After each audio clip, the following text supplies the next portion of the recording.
I don't talk about me. If you've ever met or worked with Seattle Center Director Robert Nellams, you know he rarely uses I statements. And Nell's that type of guy.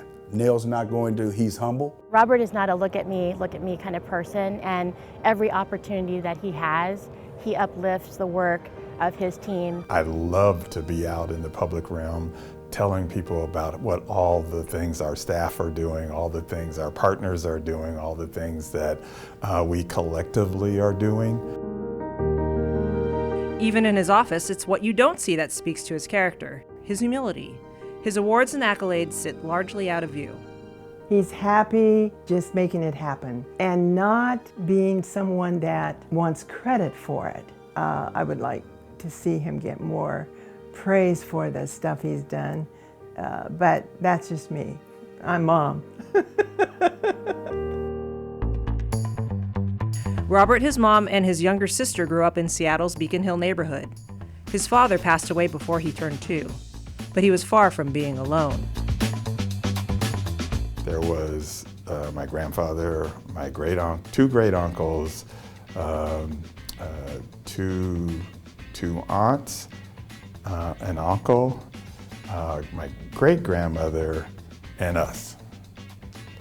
And we're all in basically a 4-bedroom house. If you needed something to eat, they fed you. If you needed some advice or whatever, they tried to counsel you. And for me, that was the beginnings of seeing what community could and should be. Over time, just like anyone who's grown up in the Seattle area can attest, so many of life's memories and moments happen at the center. I was 5 when I came to the World's Fair. The rides were there, you know, the games, you go to your football games there, you graduated there. I had seen James Brown there. I had gone to hockey games there. I had seen boxing there. I had gone through a whole bunch of stuff. It's like all these special moments took place at Seattle Center. Robert went on to graduate from Central Washington University with a degree in accounting. He then started working for the City of Seattle's Business Administration Division. Feeling somewhat self-conscious about not being a certified public accountant, he decided to take the exam. He passed, but achieving that goal made him think more about his future, and a truer sense of purpose and identity started to emerge.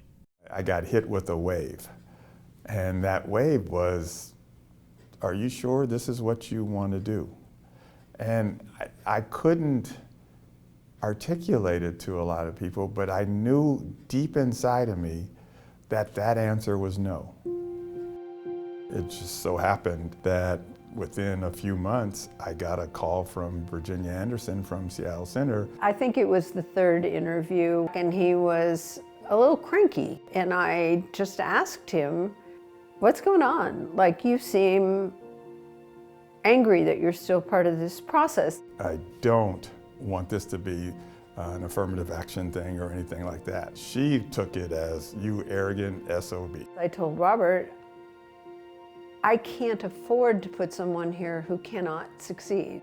Robert took the job of Seattle Center Director of Patron Services in 1996, and it didn't take long for him to realize he was home.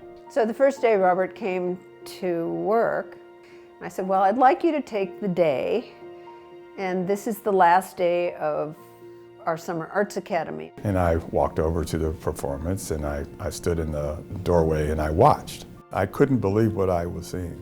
You had kids from all over King County, but they were all together.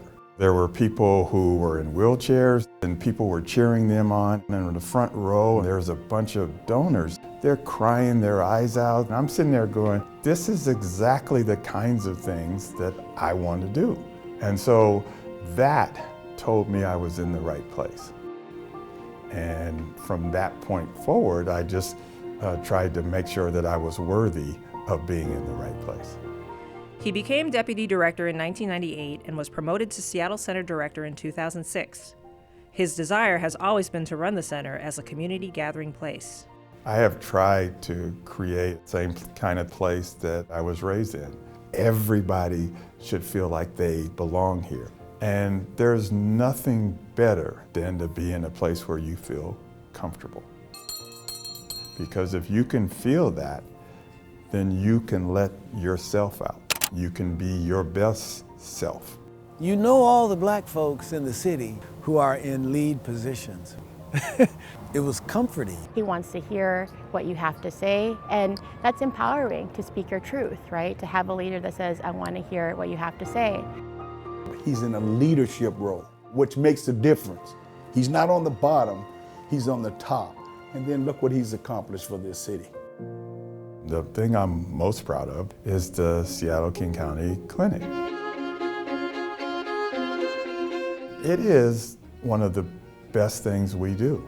I volunteered, and I always was in the intake because I always wanted to be able to look people in the eye and tell them that they not only deserve this, but we were grateful to give it to them. And now, after 40 years of public service, Robert Nellams is ready to retire.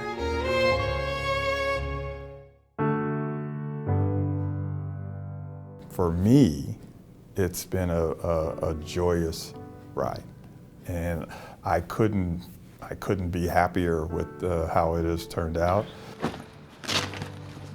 One can argue his legacy will not be one specific thing, but instead, in everything and everyone that continues to work at the Seattle Center. Best thing that I could tell people is that the environment that we created. I didn't create this environment. We created this environment. The environment stays. As long as that continues, it will remain a vibrant place.